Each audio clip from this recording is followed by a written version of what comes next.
नमस्कार दोस्तों, ये वीडियो है रिस्पेक्टेड खान सर का। 1971 में जो हमने पाकिस्तान को बुरी तरह से हराकर पाकिस्तान को दो टुकड़ों में बांटकर एक नया देश बांग्लादेश बना दिया था, उसी को खान सर ने अपने इस वीडियो में बड़े बारीक तरीके से समझाया है। आइए देखते हैं वो वीडियो। खान सर के चैनल को आप अवश्य ही सब्सक्राइब करें। साथ ही अगर आपका दिल करे तो इस चैनल को भी लाइक सब्सक्राइब करके कमेंट में कर दे जय हिंद। जय हिंद। सबसे पहले एक वार्निंग भैया, पाकिस्तान के लोग इस वीडियो को न देखें तो ही अच्छा है, क्योंकि इस वीडियो में हम बताएंगे भाइयों ने दो सैनिकों ने मिलकर पाकिस्तान के 93,000 फौजियों को घुटने टेका दिया था और दुनिया का सबसे बड़ा हार हुआ था और भारत के दो सैनिक मारे गए थे लोंगेवाला में। हम इस वीडियो में बताएंगे कैसे PNS गाजी को डुबा दिया गया। ये भी बताएंगे कि चाइना पाकिस्तान का इतना बड़ा दोस्त बनता है लेकिन 1971 में क्यों नहीं बचा पाया, न चाइना बचा पाया और न ही अमेरिका बचा पाया। इस वीडियो में हम A to Z बातें करेंगे। अगर आप इस वीडियो को कंप्लीट देख लेते हैं तो कोई भी पाकिस्तानी की हैसियत नहीं होगी कि आपसे आंखें मिला सके, इसलिए इस वीडियो को देखते रहिएगा। यदि आप राष्ट्रवादी, अगर आप भारतीय हैं तो ही इस वीडियो को देखें। पाकिस्तानी और बाहर के चाइनीज वगैरह लोग इस वीडियो को न देखें, ये उनके लिए एक तरह का वार्निंग है, क्योंकि इसमें हम भारतीय सेना के हर उस वीर गाथा को बताएंगे जो एक हर भारतीय सुनना चाहता है। A to Z उस बातों को बताएंगे। पाकिस्तानी इस वीडियो को क्यों ना देखें तो भैया आप देख लीजिए यहाँ क्यों ना देखें, क्योंकि हम आज चर्चा करने वाले हैं इसकी, और इसका नक्शा किससे मैच करता है आप देख रहे हैं। If you don't believe then go on Google. भाई किससे मैच करता है तो आप तो समझ में आ गया, भाई बुरा नहीं मानिएगा आप लोग। ध्यान से समझिए, जब भारत पाकिस्तान का विभाजन हुआ तो उसी समय पाकिस्तान दो भाग में था। एक इधर वाला जो एरिया है इसे हम लोग कहते थे पश्चिमी पाकिस्तान, जो मेन पाकिस्तान का एरिया है। और ये जो आज आप बांग्लादेश देख रहे हैं, ये बांग्लादेश नहीं था, बल्कि ये उस वक्त पूर्वी पाकिस्तान था। पूर्वी पाकिस्तान के लोग बंगाली भाषा को बोलते थे। पाकिस्तान के लोग इन लोगों को बड़ा भद्दे मजाक करके बोलते थे, कहते तुम लोग गधे हो, कुछ नहीं जानते हो, किसी काम लायक नहीं हो, यूजलेस हो लोग, तुम लोग छोटे हो, काले हो, मतलब उल्टा सीधा मजाक कर रहे थे। पश्चिमी पाकिस्तान के लोग इधर के लोगों को पसंद नहीं करते थे। हो गया नहले पे दाला 1970 में। 1970 में इस पूर्वी पाकिस्तान के शेख मुजीबुर रहमान चुनाव जीत गए और वो यहाँ के प्रधानमंत्री के पद के चुनाव जीत गए। अब यहाँ की आर्मी ने क्या किया, उनको शपथ ही नहीं दिला रहे थे। इसलिए 70 के चुनाव जीतने के बाद शेख मुजीबुर रहमान जब देखे कि ऐसा है तो उन्होंने अपना भाषण दिया 7 मार्च को और कहा कि अब हम इस पूर्वी पाकिस्तान को एक अलग देश बनाएंगे जिसका नाम रहेगा बांग्लादेश। इस भाषण की वजह से आर्मी ने, पाकिस्तान की आर्मी ने 25 मार्च 1971 को गिरफ्तार करके अब पश्चिमी पाकिस्तान में अरेस्ट करके बंदी बनाकर रख दिया और यहाँ पर जुल्म करना चालू कर दिया। कहां पर भाई, तो पूर्वी बंगाल में, पूर्वी पाकिस्तान में, पूर्वी बंगाल में नहीं, पूर्वी पाकिस्तान में इन्होंने जुल्म करना चालू कर दिया। शेख मुजीबुर रहमान के गिरफ्तारी के विरोध में यहाँ मुक्ति वाहिनी नाम कर एक विद्रोही गुट तैयार हो गया था, लेकिन पाकिस्तान के, पश्चिमी पाकिस्तान के लोगों ने इस पूर्वी पाकिस्तान पे इतना भयानक जुल्म किया कि इस पूर्वी पाकिस्तान में इस पश्चिमी पाकिस्तान के लोगों ने यहाँ पर 30 लाख लोगों को कटवा दिया। 30 लाख लोगों को कटवा दिया। 4 लाख महिलाओं का बलात्कार कर दिया। अपने देश के 4 लाख औरतों का रेप किया यहाँ पे। इतना भयानक वो दृश्य है कि अगर हम उसको YouTube पे दिखा देंगे ना तो YouTube हमारे ऊपर क्लेम करेगा, भैया आप ये सब इतने भयानक दृश्य नहीं दिखा सकते। आप अंदाजा लगाइए इनकी क्रूरता का। ये अपने देश पर इतना भयानक जुल्म कर रहे हैं। इतना भयानक जुल्म किया इन लोगों ने कि शेख मुजीबुर रहमान की गिरफ्तारी के बाद इस जुल्म का नतीजा ये हुआ कि अप्रैल 1971 तक भारत में यहाँ से लोग भाग के आ गए कि भैया हम जिंदा रहेंगे तब तो, और यहाँ 10 लाख लोग भारत में आ गए शरण लेने के, भैया हमको बचाइए। तो इंदिरा गांधी जानती थी कि जब तक यहाँ शांति नहीं होगा तब तक ये लोग वापस नहीं जा सकते थे, और शांति का एक ही था कि यहाँ पे घुस के इनको मारा जाए ताकि ये पश्चिमी पाकिस्तान वाले लोग यहाँ पर सुधर सके। तो इंदिरा गांधी ने इसके लिए बात की जनरल फील्ड मार्शल मानेकशॉ से। उन्होंने सेना प्रमुख मानेकशॉ से कहा, सैम मानेकशॉ से, कि आप अभी युद्ध कीजिए, हम आदेश देते हैं आप अभी युद्ध कीजिए बांग्लादेश पे, हम अपने पड़ोसियों को इस तरह मरते नहीं छोड़ेंगे, आप इस पे हमला कीजिए। उस समय ये पूर्वी पाकिस्तान था। मानेकशॉ ने कहा कि ना हम हमला नहीं करेंगे। कही अरे क्यों? कहा कि आप महीना देख रही हैं, अप्रैल का महीना है। अप्रैल के महीने का मतलब बरसात का दिन सर पे है और बरसात के समय पूरब का हाल क्या होता है, एकदम भयानक बाढ़ आ जाती है। और उन्होंने एग्जाम्पल भी दिया कि सिकंदर की फौज भी हाथी लेके आई थी और कीचड़ में फंस गई थी कि अगर यहाँ हम लड़ जाते हैं तो यहाँ बरसात रहेगा, हम यहाँ उलझ जाएंगे, ये एरिया सूखा रहेगा, चाइना का ऊपर से एरिया सूखा रहेगा, ये हमला कर देंगे, हमको 3 ओर से लड़ाई लड़ना पड़ेगा। मानेकशॉ ने इंदिरा गांधी से कहा कि आप 2-3 काम कर लीजिए। कब तक के लिए कि नवंबर तक हम लोग युद्ध नहीं करेंगे, लेकिन अप्रैल से नवंबर के बीच में हम अपने सैनिकों को इस एरिया में लड़ने के लिए ट्रेनिंग दे सकते हैं, मुक्ति वाहिनी उसको हम ट्रेनिंग दे सकते हैं। और इसी में 1971 में हमारी जो थी भारत और रूस की एक समझौता पर हस्ताक्षर हो गया। अब हम लोगों ने पाकिस्तान को एक बारूद के ढेर पर बैठा दिया था। इंतजार था तो इस बात का कि उस बारूद में एक चिंगारी की और तब पाकिस्तान तबाह हो जाता। इत्तेफाक देखिए, उस बारूद के ढेर पर खुद चिंगारी जलाई पाकिस्तान ने। कैसे तो समझिए कैसे। हम लोग का था कि इधर हम लोग ऑफेंसिव हो जाएंगे, मतलब इधर भयानक हमलावर हो जाएंगे, और इधर हम लोग डिफेंसिव रहेंगे, मतलब इधर कम हमला करेंगे, ताकि हम लोग का मेन मकसद पाकिस्तान से युद्ध नहीं था।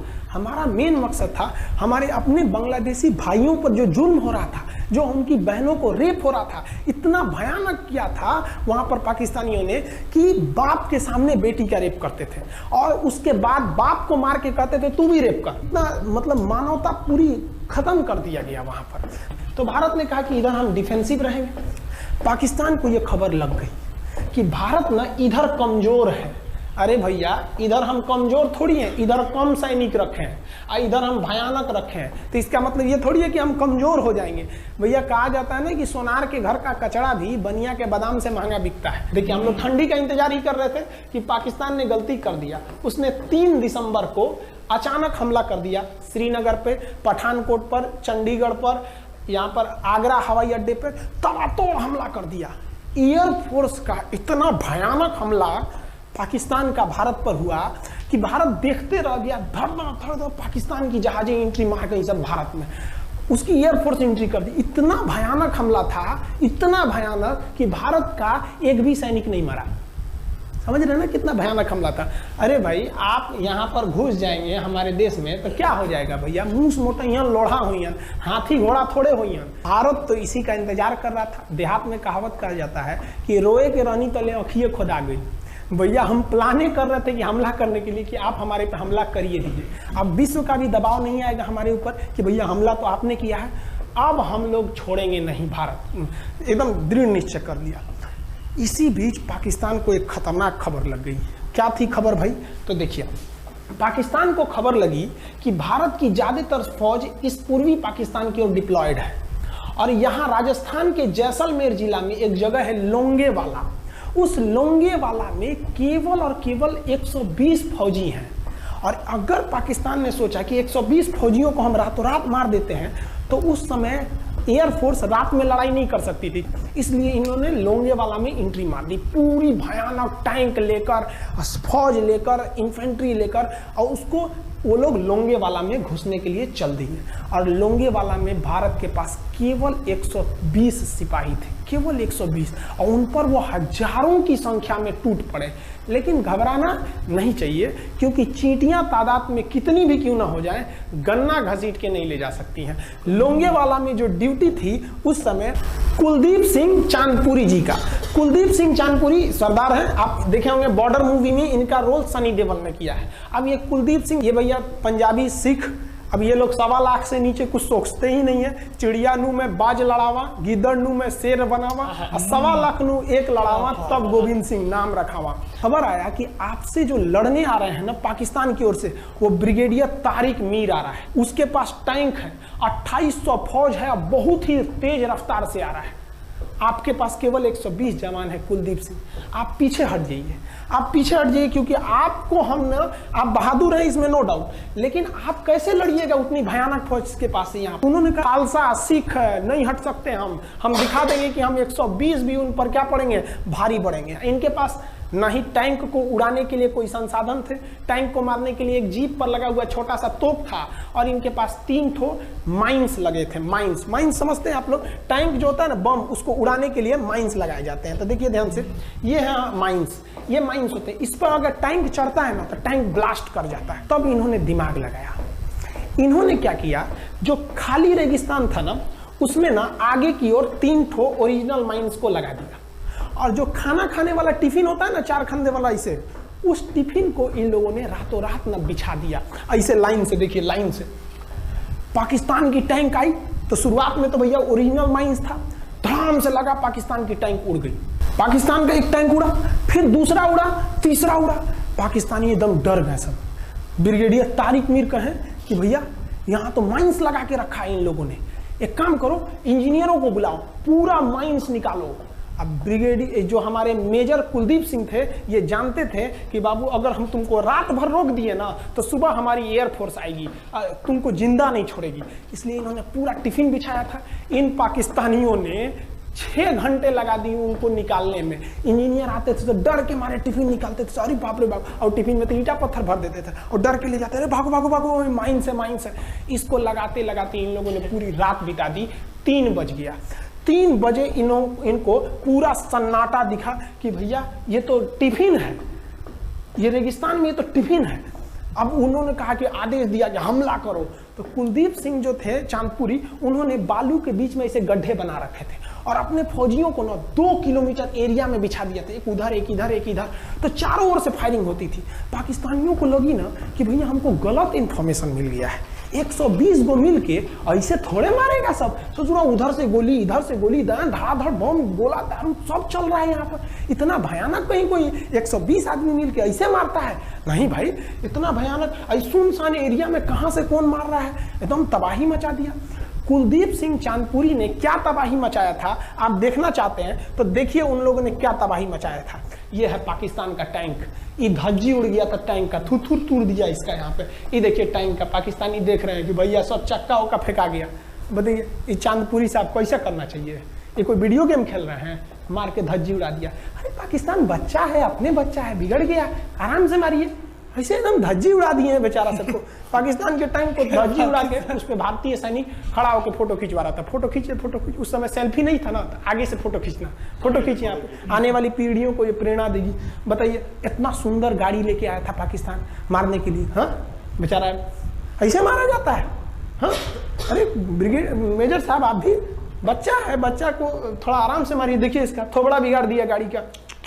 ओहो, ऐसे नहीं मारना चाहिए, लेकिन क्या कीजिएगा, बच्चा बिगड़ जाता है तो धोना ही पड़ता है। ये हाल कर दिया रात भर में। सोचिए रात में इतना बुरा मारा, दिन में दिखता तो पूछ डाल रहा पूरा। एकदम भयानक तबाही मचा दिया मेजर कुलदीप सिंह चांदपुरी ने। इनके आगे कौन खड़े थे? ब्रिगेडियर पाकिस्तान के ब्रिगेडियर साहब। ब्रिगेडियर साहब को कहने लगी भैया ये तो बहुत बुरा मार रहा है सब। तब तक हो गया सुबह, और सुबह के वक्त हमारे जो हंटर जहाज थे, उस समय जो जहाजें थी वो हंटर जहाज थी। ये हंटर जहाजें रात में नहीं उड़ सकती थी, लेकिन दिन में उड़ सकती थी। रात भर तक कुलदीप सिंह चांदपुरी ने ऐसा कूचा पाकिस्तानियों को, इतना कूच दिया कि भोर हुआ तो बाकी का कसर पूरा कर दिया हमारे हंटर विमानों ने। ये हंटर विमान जब आए सब तो इतना भयानक तबाही मचाए सब पाकिस्तान के जहाजों का कि आप हुलिया देखेंगे ना, पाकिस्तान के टैंक का ऐसे पड़ गया। ये सब टैंक पूरा तबाह हो गया, सब पूरी तरह ध्वस्त हो गया इतनी भयानक युद्ध में। 3 तारीख को पाकिस्तान ने हमले की शुरुआत की और ये 4 तारीख का शकल देखिए पाकिस्तान का। इतना भयानक धज्जी उड़ा दिया पाकिस्तान का जिसका कोई हद नहीं। पाकिस्तानियों को दुम दबा के भागना पड़ा। ब्रिगेडियर साहब भागे, कहें कि भाग भैया न तो ये सब जान ले लेगा सब। हम लोगों ने पाकिस्तान के टैंकों को अपने यहाँ रख लिया है म्यूजियम में। आज भी जाके देखिएगा ना तो इन टैंकों को डर के मारे पाकिस्तानी छोड़ के भाग गए कि भागो भाई यहाँ पर। ये 120 जवानों का जलवा था। और पाकिस्तानी कहते हैं कि हिंदुस्तान के लोग क्या लड़ेंगे।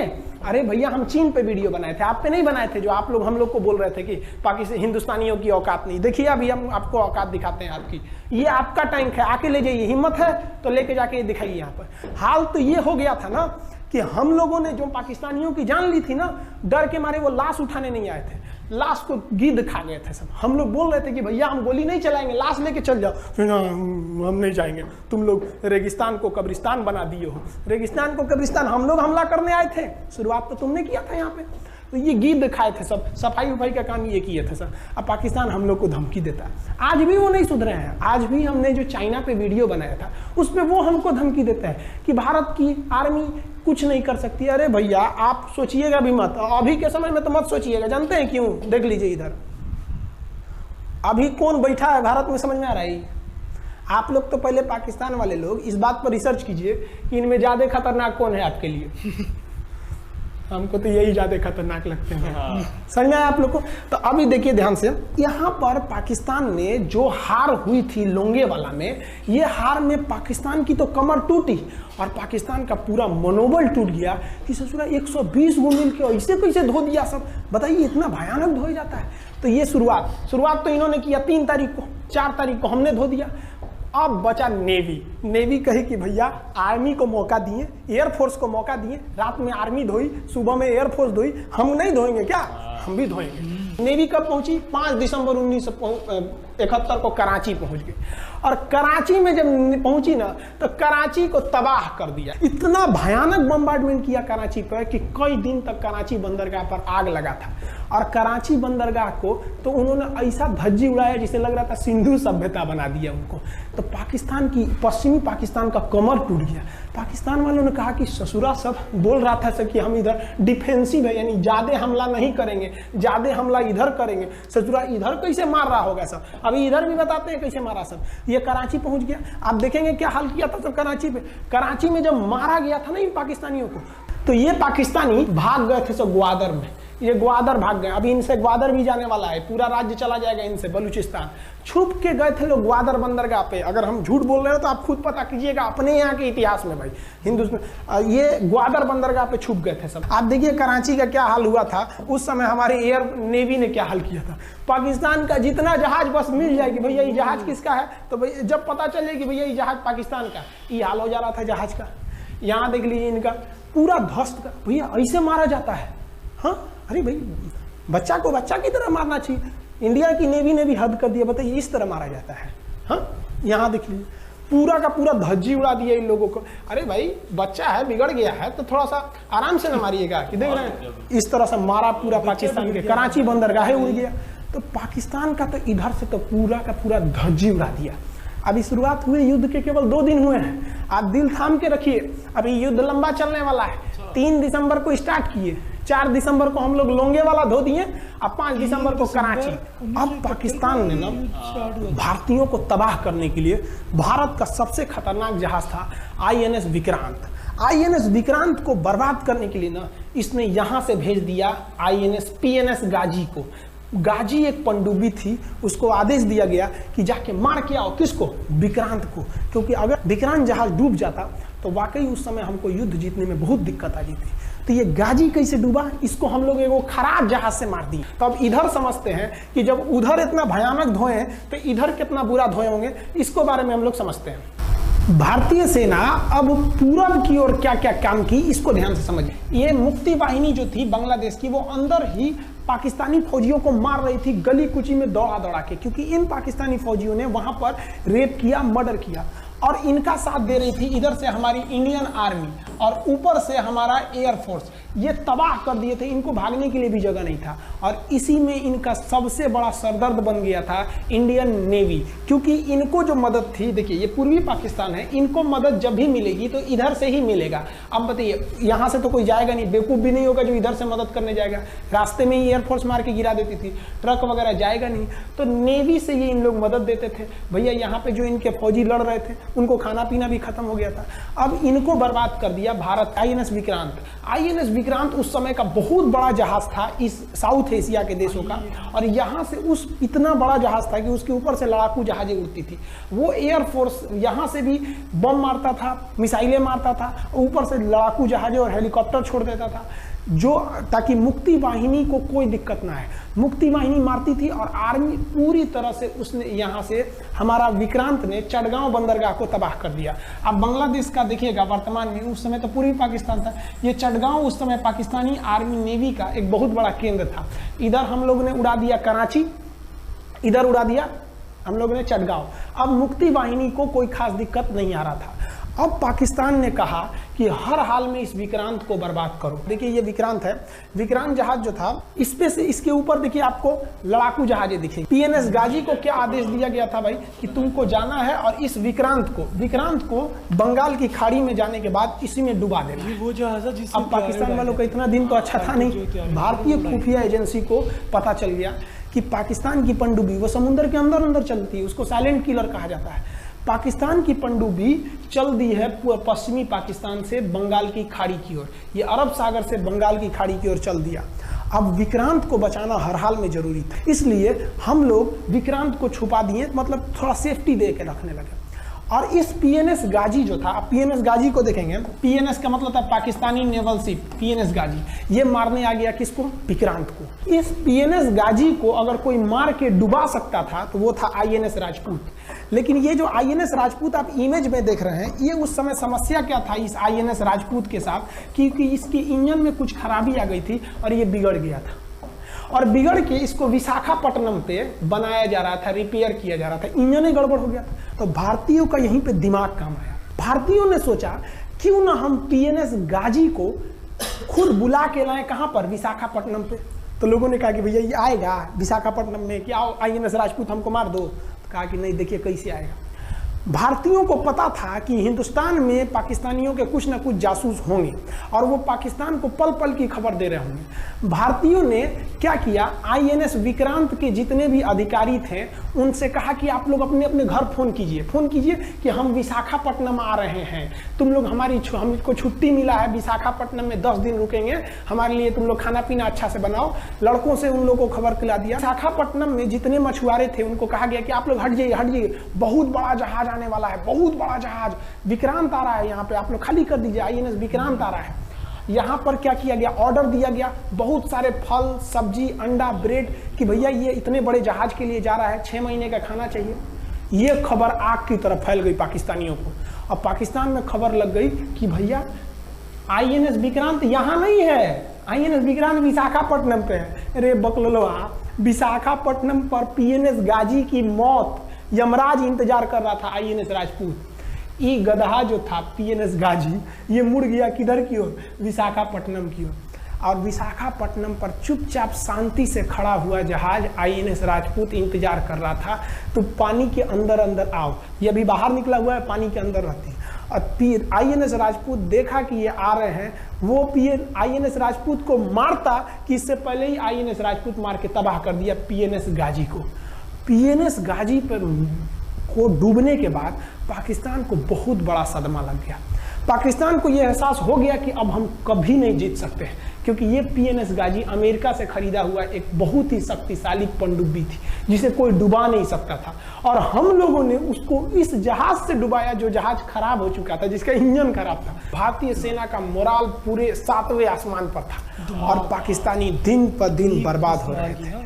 अब पाकिस्तानियों को लगा अब क्या करेंगे, तो पाकिस्तानियों ने अमेरिका में फोन किया, भैया आप कुछ कीजिए। तो अमेरिका ने ना यूएनओ में मुद्दा उठा दिया, यूनाइटेड नेशन ऑर्गेनाइजेशन, इसकी जो सिक्योरिटी काउंसिल है, सुरक्षा परिषद, इसमें कह दिया पूर्वी पाकिस्तान पर जुल्म कर रहा है, मार रहा है। तो रसिया उस समय हमारा साथ दिया, कहा कि तू देर जानता है जुल्म कर रहा है, भारत जो कर रहा है सही कर रहा है, हम इस प्रस्ताव के खिलाफ में वीटो करते हैं। वीटो अगर कोई देश, 5 देश को वीटो है, इस पर अलग चर्चा करेंगे, अगर किसी ने वीटो कर दिया तो वो प्रस्ताव रद्द हो जाता है। तो पाकिस्तान की एक और उम्मीद यहाँ पर अपना दम तोड़ दी। अब पाकिस्तान कहा अमेरिका से कि भैया आप ही हमको बचा लीजिए। तो अमेरिका ना पाकिस्तान की ओर से भारत पर हमला करने के लिए अपना सबसे खतरनाक जहाज भेज दिया, 7वां बेड़ा। देखेंगे 7वां बेड़ा को, अगर इतना भयानक था 7वां बेड़ा, ये अमेरिका का साथ अकेले चलता ही नहीं था, इतनी पूरी फौज के साथ, नेवी के साथ चलता था। ये किस लिए आया था? विक्रांत को डुबाने के लिए, और इसका साइज विक्रांत से डबल था, इसके आगे विक्रांत नहीं टिक पाता। अब इंदिरा गांधी भी टेंशन में रह गई। ले, तब उस समय इंदिरा गांधी को याद आया कि भैया हमारा एक और तो हम समझौता करके आए हैं, अगर अमेरिका पाकिस्तान का साथ दे सकता है तो रूस से हम भी तो समझौता करके आए हैं। तो भारत ने रूस को कहा कि भैया अमेरिका इतना भयानक 7वां बेड़ा भेज दिया, आप हमारी मदद कीजिए। तो रूस ने कहा टेंशन क्या लेते हो, देखो हम बोलते हैं। रूस ने परमाणु पनडुब्बी भेज दी और रूस ने अपना 40वां बेड़ा भेज दिया। आप देखेंगे ये रूस का 40वां बेड़ा है। ये अपने भारी भरकम जहाजों के पूरे ग्रुप के साथ चल दिया, कहा कि चल भैया देखते तुमको कौन मारेगा भारत को। और अमेरिका को सीधा कह दिया कि भैया विक्रांत पर अगर आपने हमला किया तो ये हमला हम रूस पर हमला मान लेंगे। यहां पर खड़ा था भारत का विक्रांत और उसकी सपोर्ट में खड़ा था रूस का 40वां बेड़ा। और रूस ने यमन से अपनी एयरफोर्स को भी कह दिया था कि भैया तुम भारत की देखभाल करना। तो भारत की सुरक्षा के लिए इतने लोग, और अमेरिका अपना 7वां बेड़ा लेके यहाँ मुंह देख रहा था, और ब्रिटेन ने भी अपने ईगल नाम के बेड़ा को भी भेज दिया था। तो ये 2 लोग हमारे खिलाफ आ गए थे लड़ने के लिए। कितना अब बताइए, हम लोग बांग्लादेश की भलाई सोच रहे थे और अमेरिका का 7वां बेड़ा और रूस का ब्रिटेन का ईगल हम लोग के खिलाफ था, और हमारा अपना विक्रांत और रूस की एयरफोर्स और उसकी 40वां बेड़ा हमारे साथ थी। ये पूरी तरह से बाउंड्री बना दिया था 40वां बेड़ा। 40वां बेड़ा का कहना था कि भैया हमारे जहाज पर ऑटोमेटिक मिसाइल लगी है, तुम अगर इधर आओगे तो हम मार देंगे तुमको ऐसे ही।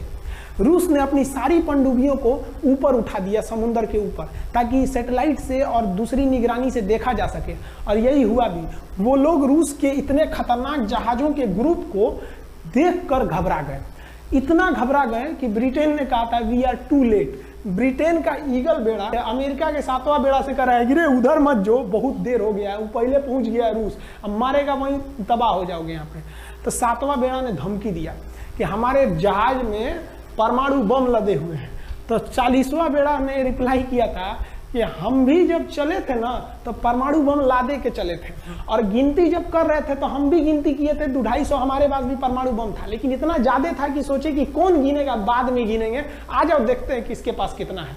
तो रूस ने हमसे सच्ची दोस्ती निभाई थी, और इधर शेख मुजीबुर रहमान की जो मुक्ति वाहिनी थी वो अपना काम कर रही थी। अब भारत आर पार की लड़ाई में था, पाकिस्तान हर मोर्चे पर हारते जा रहा था। भारत सरकार ने पाकिस्तान पर मनोवैज्ञानिक दबाव बनाने के लिए निर्मलजीत सिंह अरोड़ा ने एक प्लान बनाया। उन्होंने एयरफोर्स को पूर्वी पाकिस्तान यानी जो अभी बांग्लादेश है तो ढाका के ऊपर एयर ड्रॉप करा दिया, हवाई जहाज से सैनिकों को उतार दिया, और उन सैनिकों के भेष में उसमें सैनिक कम थे और उसमें केवल पुतलों को नीचे उतारा गया था। ये केवल इंडियन आर्मी जान रही थी कि पुतला नीचे उतरा है सर, लेकिन मीडिया ने तो इसको खबर को आग की तरह फैला दिया। और इसमें हम धन्यवाद देना चाहेंगे हाथ जोड़कर BBC न्यूज का। और BBC ने ये छाप दिया कि इंडियन एयरफोर्स ने ढाका पर 5000 एयर ड्रॉप करा दिया फौजियों को। अब ये गली गली खोज खोज के पाकिस्तानी फौजियों को मारेंगे कि तुम क्यों मार रहे हो हमारे बांग्लादेशी भाइयों को। और बांग्लादेश की मुक्ति वाहिनी वैसे ही उनके पीछे पड़ी हुई थी पाकिस्तानियों के।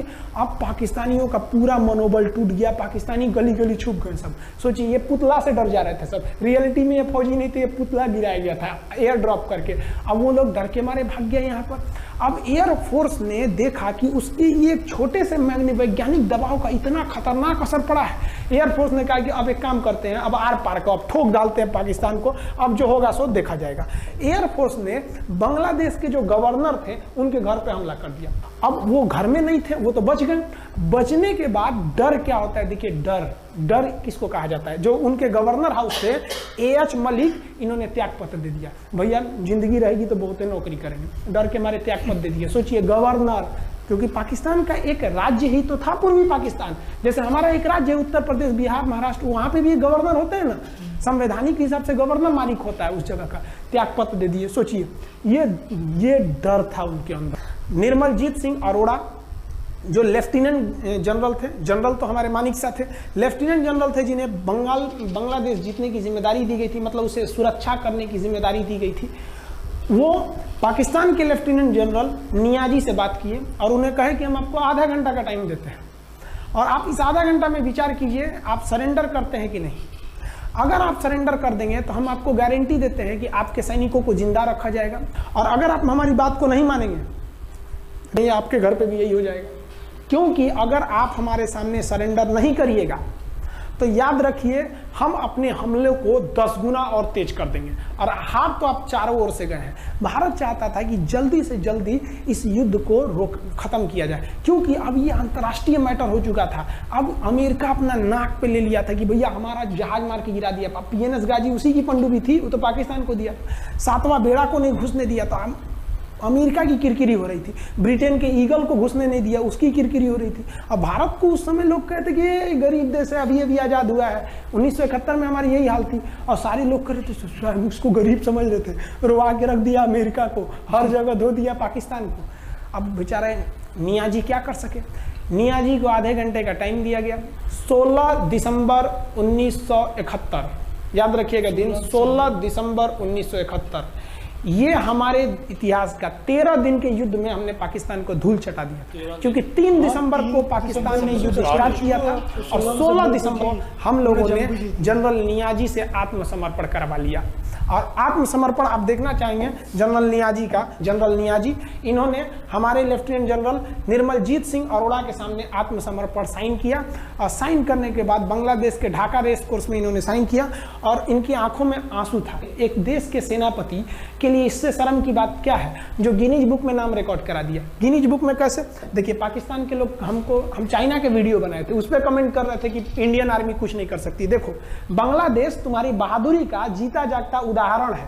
तुम्हारे यहाँ का 93,000 फौज, सोचिए 93,000 सैनिक पूरी दुनिया में आज तक आत्मसमर्पण नहीं किया। ये 93,000 लोगों ने आत्मसमर्पण कर दिया। देख लीजिए, ये अपना बंदूक फेंक दिए, अपने स्टार नोच के उतार दिया कि भैया हम लीजिए आत्मसमर्पण कर रहे हैं, बेल्ट उतार के दे दिया, अब चलिए जहां ले जा रहे हैं, जितना लाठी मारना है हमारी, आत्मसमर्पण। ये वही पाकिस्तान है, याद रखिए, आप याद कीजिए, हमारे 120 सैनिकों ने आपको धूल चटा दिया था लोंगेवाला में। केवल 2 सैनिक मरे थे लोंगेवाला में और पूरी की पूरी आपको भगा दिया था 4 दिसंबर को ही। और आप याद कीजिए, बहुत बहादुर बनते हैं ना, 93,000 फौज आपकी हार के गई है यहाँ से। इतना बड़ा हार दुनिया में आज तक कहीं का नहीं हुआ है। 93,000 सैनिक सरेंडर करके गए हैं भारत के सामने से। क्या बात कीजिएगा आप हमारे सामने। तो ये है, गिनीज बुक में नाम है। ये तो है भैया पाकिस्तान की आर्मी, एक तरह से गिनीज बुक में नाम है ना जी। भले हारने से नाम है तो क्या हुआ, पाकिस्तान के लिए इससे खुशी की बात क्या हो सकती है कि भैया गिनीज बुक के नाम है। अब इन लोगों को जेल में बंद कर दिया गया, बाद में हम लोगों ने इन्हें छोड़ भी दिया था। और इस सरेंडर के बाद बांग्लादेश के जो मुक्ति वाहिनी थी उसके चेहरे पर यह मुस्कान थी कि बांग्लादेश अब स्वतंत्र हो गया। ढाका इंदिरा गांधी का स्टेटमेंट था, ढाका स्वतंत्र राजधानी है स्वतंत्र बांग्लादेश की। ये खुशी थी बांग्लादेशियों के चेहरे पर, जिनकी बहनों की इज्जत आबरू लूट ली गई थी उन्हीं देश की फौजियों के द्वारा। जिनके ये जो नियाजी थे, जब इन्हें लेफ्टिनेंट गवर्नर बना के भेजा गया था बांग्लादेश में, तो ये नहीं पूछे थे कि बांग्लादेश का स्थिति क्या है। ये पूछे थे कि जिन लड़कियों का रेप हुआ है वो कहाँ है, सब दिखाओ तो, मतलब ये भी जाके करेंगे।